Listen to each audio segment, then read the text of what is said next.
What is going on, guys? JD from New York here, and this is WWE Off The Script, number 44, part number 1, to start your weekend off the right way, man. You know, when you see Off The Script in your sub boxes, JD is going to start your weekend off the right way, man. 44 episodes of Off The Script. It's fucking unbelievable.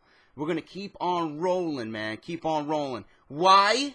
Because we are the number one source on YouTube.com for WWE news and rumors and WWE 2K15 content, man. Nobody does it better. But before I get into the news and rumors, guys, a few things I want to go over, alright? I want to personally thank each and every one of you for the TLC 2014 review and results video, man. I wanted to do better than Survivor Series. Survivor Series was huge. Sting's debut. A lot of people were interested in hearing what I had to say regarding Sting's WWE debut. And you guys knocked it out of the ballpark. Alright? You guys did it again, man. A repeat of Survivor Series, but better. That TLC video, that TLC review video did over 37,000 views. And I want to personally thank each and every one of you who tuned in. I want to thank each and every one of you who subscribed because of my review video, and welcome, man. I don't let you down every week. Every weekend is dedicated to WWE, and everything else is second, man. I do a lot of video game stuff in the beginning of the week, and come Friday, Saturday, Sunday, I'm doing my WWE thing for my WWE guys, alright? I want you new guys to know, okay? And if you're not new, what the fuck you waiting for, man? Hit that subscribe button, and you'll be in for quite the treat. I always say I'm the number one source for WWE news and rumors. You're not going to find anyone who's dedicated. You're not going to find anyone who loves the business and professional wrestling like me right here on YouTube.com, man. I do it every week religiously. I love talking about it. I love spreading my opinion. I love giving you guys my thoughts. And I just want to say thank you once again to everyone who subscribed, everyone who's new, and everyone who tuned into that review video, man. You guys made that unreal. And Royal Rumble, I want you guys to do even better than that, because I know I'm going to have a lot to say during the Royal Rumble, man. And on top of that, it's my favorite pay-per-view of the year, and I'm always fucking excited to talk about the Royal Rumble, man. We're 6 weeks away from the 2015 Royal Rumble, alright? I'll give you guys a heads up on that. I'll fill you in on all the information, alright? But we have a slow news week. WWE TLC, regarded as one of the worst pay-per-views of 2014 by WWE. They're phoning it in. They don't give a shit. It's the end of the year. WWE typically picks up its business from January to March. And then, for some odd reason, WWE seems to forget about the remaining 9 months of the year. That's how it's been for the last couple of years. Nobody's going to tell you otherwise, man. That's the truth. Alright? But as far as news and rumors goes this week, guys, I have a few things, but not as much as I usually have. So we'll get into it. The top stories we're covering this week on part 1. Sting. WWE now calling Sting a vigilante on WWE programming. WWE main roster, Monday Night Raw and SmackDown, are jealous of NXT. And CM Punk is involved and will be writing for DC Comics in 2015. And plus, I got news on Jim Ross and the New Japan show happening on January 4th, 2015. Alright, so we'll get into that in a little bit. Number one, I just want to start off by saying, if you guys want additional wrestling content here on YouTube.com, Share Shot Reality at WrestleZone.com, LeBar, Eisenberg, and Ghoulish. Go check those guys out every Friday, Saturday, and Sunday, just like me. Right here on Off The Script, they're giving you guys new videos and just a whole slew of content, man. Go check them out, spreading the reality of the wrestling business. If you guys want more additional content on top of that, you got Joe Cronin Show, and you got the guys over at TRN. Go check them out. Everyone's social media links, YouTube, Twitter, their personal websites, links are down below, so go check those guys out. Show them some love and tell them that JD sent you over there, to show some support, okay? So thank you guys very much for checking those guys out. It really means a lot. Now, moving on. Sting, a vigilante. How long are we going to have to hear Michael Cole calling Sting and the rest of the guys? I know Seth Rollins mentioned him on Monday Night Raw, calling Sting a vigilante. How long before we get sick and tired of hearing that word? Well, according to the latest edition of the Wrestling Observer radio show, alright, WWE talent is required to call Sting a vigilante. As heard throughout the WWE TLC broadcast on December 14th, and by the mouth of Seth Rollins, like I previously mentioned, during Monday Night Raw on December 15th, Sting will now be referred to as the Vigilante Sting. Rollins mentioned the finish of the 2014 Survivor Series where Sting made his WWE debut to assist Dolph Ziggler in taking out the Authority during the main event, stating that the Vigilante Sting would see repercussions for his actions. Dave Meltzer said in the December 16th edition of the Wrestling Observer Radio Show that a mandate has been given to both the talent pool and the announcers that Sting must be referred to as the Vigilante known as Sting, with no exceptions. The rumor mill continues to state that Sting will be facing Triple H at WrestleMania 31. Although Sting lobbied for a match with The Undertaker at the event, WWE wants to go a different direction and book Bray Wyatt with The Undertaker on March 29th. Sting may compete in one more match for the company outside of the one with Triple H, but as of right now, his one WrestleMania match is that it's with Triple H, and pretty much that's a lock, alright? And they will continue to call him a vigilante on WWE television. I don't mind it. I'm excited to see Sting. I like Sting as being the outsider. I like the term vigilante. It's got an old school feel to it. But how long before we hear Michael Cole and Jerry Lawler and JBL just constantly fucking nail that into the back of our minds? Every time they mention Sting, we got to hear vigilante. So we're lucky that Sting is not on TV, so we don't have to hear it every week. Sting will probably make a reappearance, a re-debut, somewhere around the Royal Rumble. Probably after the Royal Rumble, because, he's going to be building his program with Triple H, if that's what they plan to do, leading into WrestleMania 13. But news on Sting, he will be now called a vigilante on WWE TV. So if you guys are hearing that word a little bit more often, it is a mandate given by WWE higher officials, Vince McMahon, Triple H, etc., to call him a vigilante on TV, okay? Former WWE Champion CM Punk will write for DC Comics in 2015. That's pretty exciting news. I have previously stated anything with the name CM Punk behind it, I will probably be all over that, okay? As previously reported, Punk is currently writing for Marvel Comics, co-penning Thor Annual Number 1, which is due on American shelves in February of 2015. He will then add a DC Comics to his resume later this year. According to comicbook.com, Punk will be writing a story for DC Comics, Strange Sports Stories. The book will be part of a revival series. The original run of Strange Sports Stories ran during the 1960s and 1970s. Along with the busy hand, Punk will have script and comics in 2015 for DC Comics. He'll also be using his mitts to battle inside the octagon, as Punk will be joining UFC next year. So that's pretty exciting. Punk doing what he wants, man. He's got a lot of free time. He's going to be training for UFC. He's going to be, showing you his love for comics. Man's got it all, man. Man's doing what he wants to do. Man's making money, and he's going to be successful at whatever he does. Why? Because he is the best in the world. So I'm pretty excited about that. Anything with the name CM Punk on it, I probably will be all over it, because it's going to be highly collectible and probably worth some value. So that's my current thinking on CM Punk right now. In a recent response to the writers of WrestleInc.com or WrestlingInc.com, one of the dirt sheets I really don't pay much attention to. I got my own sources. WWE comments on rumors of Brock Lesnar being done after WrestleMania 31. This has been reported. Several times. Rumor mill is running rampant. Roman Reigns being built up big since his return. All that means is Brock Lesnar probably, I should not say probably, he more than likely 100% will be dropping the title at WrestleMania. Whether he stays with WWE or goes back to MMA, I don't know. That remains to be seen. The only one who knows that for sure is Brock Lesnar.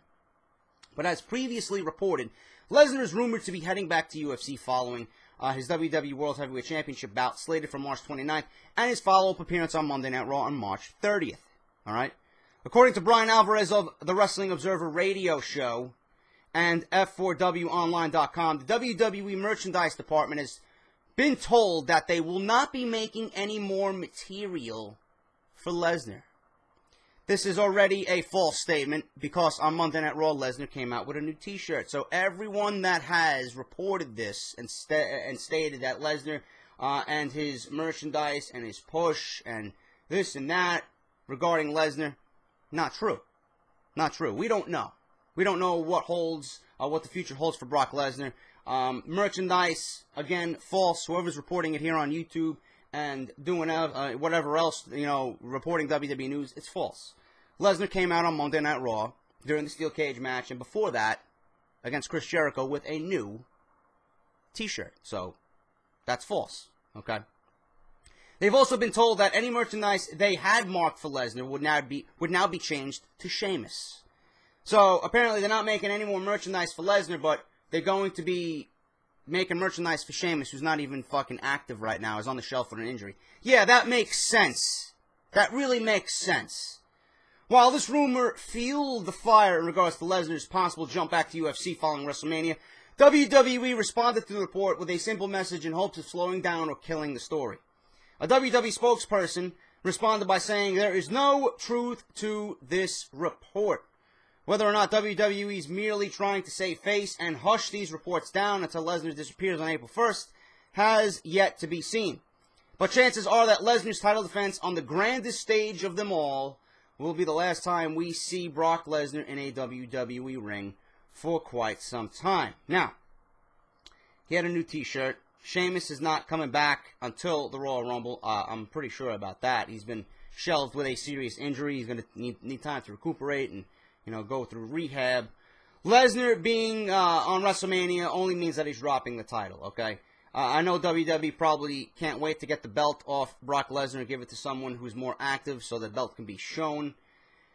There's a lot of mixed emotions when it comes to Brock Lesnar being champion and whether or not he should be having the title or not, but it's a shitty situation that we probably won't be seeing Brock Lesnar, okay? I can't say for sure that we'll be seeing Brock Lesnar on WWE TV after WrestleMania. The only one who knows what he's doing is probably Paul Heyman and Brock Lesnar himself. But this is not the last we're going to be seeing of Brock Lesnar. If he decides to stay with WWE, great. I love seeing him on WWE. It's always exciting to see him. It's fantastic. Every time he's on Monday Night Raw, spotlight's on him. He adds legitimacy to the product. He adds legitimacy to the in-ring action. He adds legitimacy to the WWE as a whole. But if he leaves WWE, is anyone going to really be that upset? Probably not. Why? Because he's going to be dropping the belt. He did what he had to do. He filled his contractual obligations. Someone more active is going to have the belt, and we're going to be seeing the title more often. Whereas, we're still going to be seeing Brock Lesnar because all those eyes, like me and you, they're all going to be going to UFC because if he does make a jump over to UFC again and competes in the Ultimate Fighting Championship, we're all going to follow his progress over there regardless. So the Lesnar attention is not going to die down. It's probably only going to be enhanced, okay? Because a lot more people are watching UFC these days compared to WWE. So I'm going to be one of those guys following Lesnar over to UFC. So it's kind of a win-win situation, man. WWE gets their title back on someone more active. Lesnar's not going to be on TV, but we're going to be seeing him a lot more often on UFC. So, either way, if you're a Brock Lesnar fan, this should come as no surprise, and it shouldn't be that detrimental to you being a fanboy of Brock Lesnar, okay?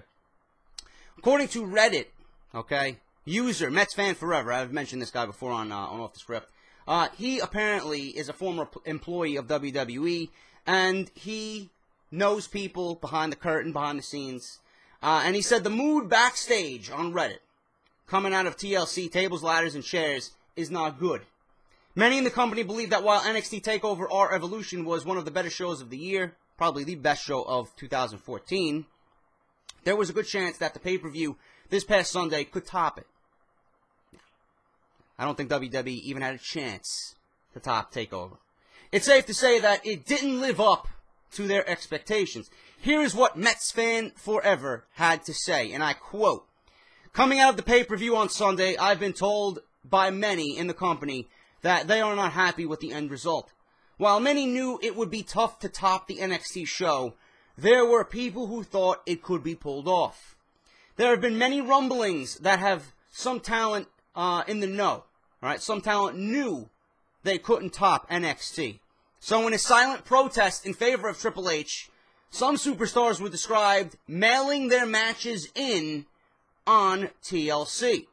Many are in favor of Triple H and what he has done with the NXT product and feel it is time for Triple H to take the lead on the main roster and do the same for Monday Night Raw. I agree, and I'm sure you agree.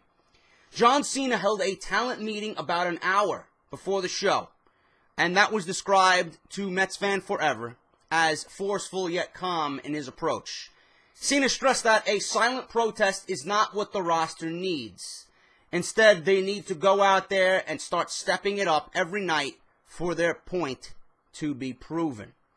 I agree with Cena here, okay? Mailing your matches in protest is not going to work. It's only going to make you look like a fucking retard, alright? We all know NXT TakeOver was fucking phenomenal, okay? It was a great show, probably the best show WWE put on this year. When you watch NXT, it's just different. You sense it immediately. It's different from the NXT roster, okay? From the main roster. NXT is doing things I wish Monday Night Raw would do.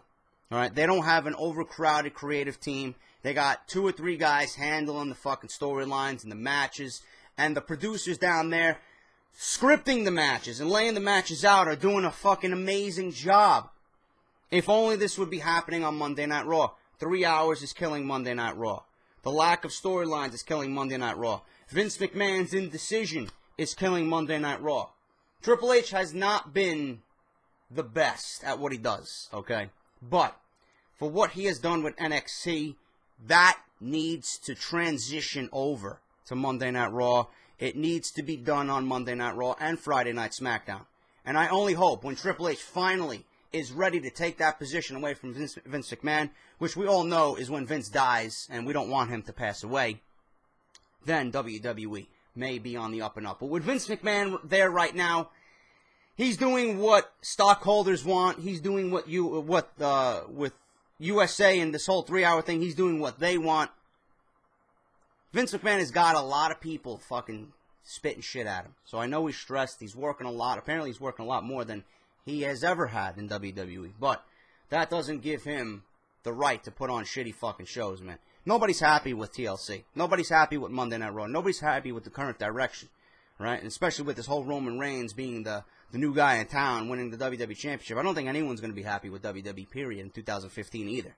So, NXT, I really wish NXT would, kind of transition what they're doing down there onto Monday Night Raw.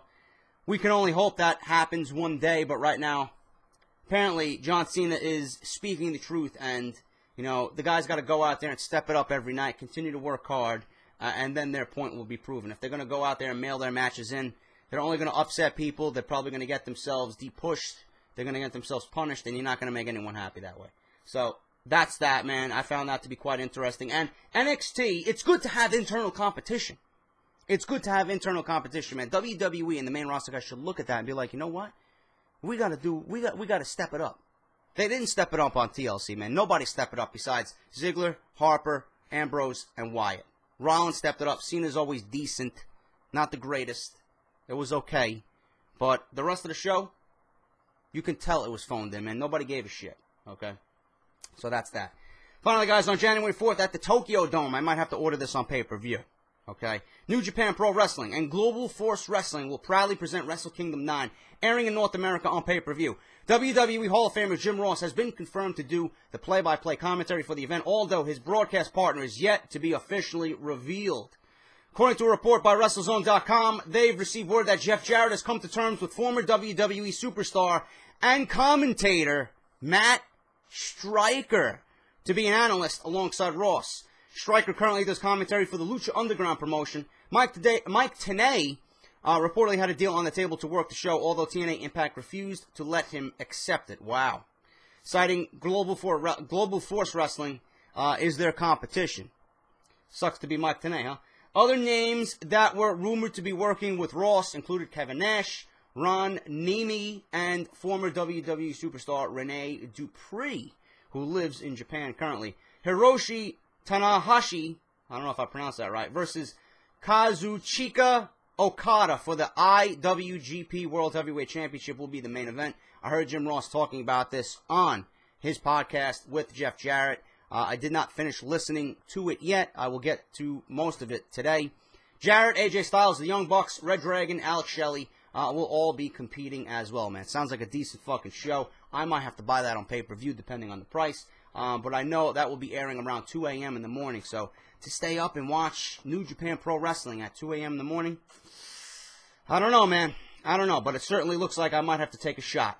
All right, but Jim Ross calling that pay-per-view, man, really has me intrigued just to order it just based off that. So I'll see what's going on when it comes to New Japan Pro Wrestling on January 4th. But that is Off the Script, guys. Number 44, Part 1. If you enjoyed this week's episode, let me know what you think down below. Leave a like on your way out the door. Greatly helps out my channel. And if you're not subscribed here, man, what the fuck are you waiting for? Hit that subscribe button. Off the Script, your number one source for WWE news and rumors right here on YouTube.com. Part 2 tomorrow, guys, on Saturday. You know the drill. Until then, I'll see you later. Saturday morning, Part 2, Off the Script, man. I'll talk to you guys later.